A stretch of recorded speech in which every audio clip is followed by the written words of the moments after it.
Did you know that 11 weeks after Jackie Robinson broke baseball's color barrier, another brave man faced an even lonelier battle?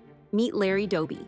While everyone remembers Jackie Robinson as the first black player in Major League Baseball, Larry was actually the first in the American League, and his journey was much harder. When Jackie joined the Brooklyn Dodgers, he had other black players to talk to and learn from. But Larry had nobody. He was completely alone on the Cleveland Indians. Picture this. It's Larry's first day. His own teammates won't even shake his hand. The American League cities were more hostile than Brooklyn. Fans screamed worse things. Hotels kicked him out more often. But Larry stayed quiet and dignified. He let his bat do the talking. He hit 253 home runs in his career and helped Cleveland win the World Series in 1948. While Jackie fought with fire and passion, Larry chose a different path: quiet strength. Both men were heroes, but Larry's lonely courage opened doors that might have stayed closed forever.